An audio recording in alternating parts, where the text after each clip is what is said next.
I think I have a friend who is a thought leader in RPA, and he uses the term digital labor.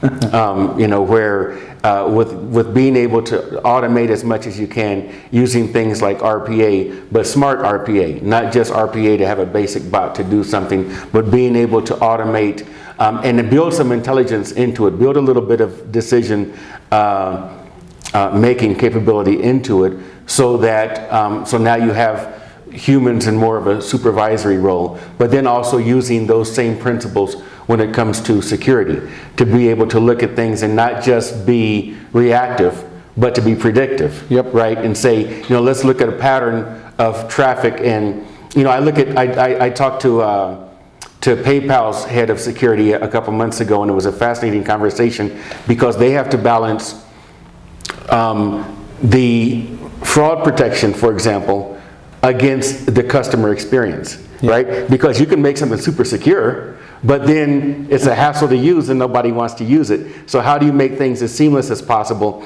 And there are ways to do that. Now within an organization, we have to do the same thing for employees. We can't make things too much of a hassle, because then they're going to start sticking their passwords on a sticky note and put it on their screen again, or something like that, right? And so how do we make things as seamless as possible while at the same time making them as secure as possible? And so that's an interesting balance that people often, they think about it in a customer context, but don't always think about it in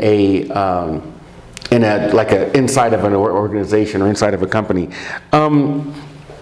Let's talk more. Let's narrow down. We've talked broadly, but let's talk about ETEK, and let's talk about ETEK. You've mentioned the company's growing. The company's doing very well with customers. I know that you guys are expanding into Mexico. You already have a strong presence in Peru, here in Colombia, in the United States, I think in Singapore and India as well, which is amazing. It's truly an international company, and I think that one of the things that's exciting is that people are more and more thinking about Colombia and the Americas in general, or let's say Latin America and the Caribbean, for the IT talent that you and I know is here. But a lot of people are just now realizing. Now it's kind of a double-edged sword, because we want to go, look, Colombia is great and Mexico is great. On the other hand, everybody's going to come here, and the competition for talent is going to get harder and harder, right? But overall, that's a good thing, because we look at places that have had success and that have a great reputation, and Colombia is rapidly joining. Peru is a little bit early in the evolutionary curve, I think, but still there's talent in Peru and Ecuador and other places. Let's talk about you want to be careful when you talk to a company, because they're not ready to announce things. But I know that you guys, you've been growing the company, you've been moving the company up the value chain to be more of, you still can do the basic blocking and tackling. You still can do, run a security operations center and monitor that and outsource that. But I know that you're having more high-level conversations with your corporate client, and you're creating platforms and capabilities that will interact outside of the IT department, that will interact with the other people in the C-suite, that will interact with the board when it comes to governance and things like that.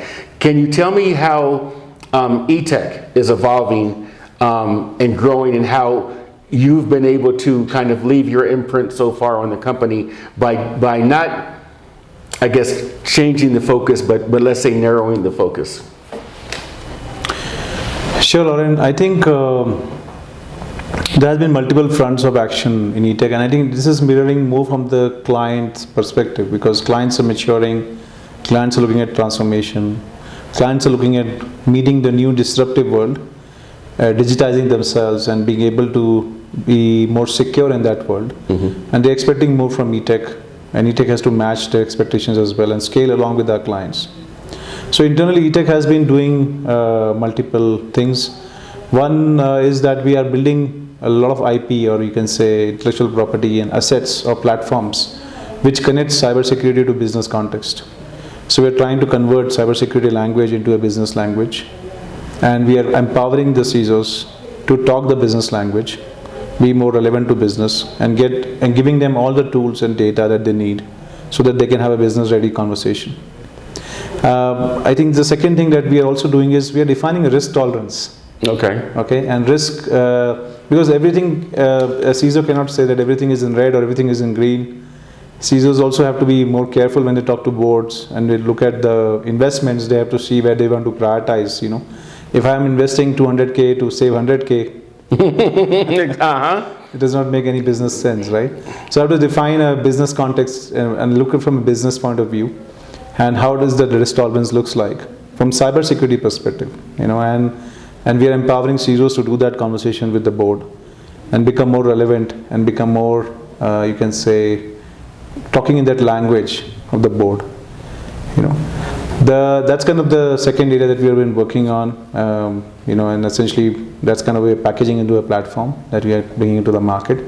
The third area that we have been doing is that we are looking at a lot of disruptive approaches towards cybersecurity, a lot of transformational approaches towards cybersecurity. So we are bringing a lot of new technologies, new tools, new solutions, but we're also keeping the platform mindset. Like if the CIs have to consolidate or CISOs have to consolidate, how they can best approach this. So we are changing the mix of tools and technologies the CISOs need and develop competencies around it, so that we make it easier for them to standardize and consolidate themselves. They can organize themselves better. We are empowering them, educating them that how they can organize themselves better. What are the critical things that they should definitely capture and they should bring into their framework of their management, so that they can be in more control of their organization, cybersecurity. They can mature themselves. The fourth area that we are doing internally is we have matured our own processes. Okay. So we are maturing our own processes. How we onboard clients, how do we engage with clients, how do we sell to clients, how do we win solution clients. So essentially we are developing a strong expertise, knowledge, know-how and knowledge base, bringing a lot of that expertise together and putting a lot of standardized processes, which is helping us to improve even our engagement with our clients and helping them to engage with their stakeholders better. So that's kind of other work that we have doing internally within ETEK. And the last is that we are creating a constant pool of talent. Yeah, talent again. Talent and sourcing that talent from different locations like India, Peru, Colombia. We are mixing that talent in a right manner. We are developing some new capabilities like on OT security, so those things which the market needs, and creating the talent pool, essentially we can make it available to the market quite rapidly. So that is a key challenge for us, that internally we are developing our strong, you can say, onboarding programs. Got it. And we are kind of standardizing that more and more, so that we can hire people fast and we can make them productive very fast. And that's kind of initiatives that we are taking internally. A lot of focus on those initiatives. Great.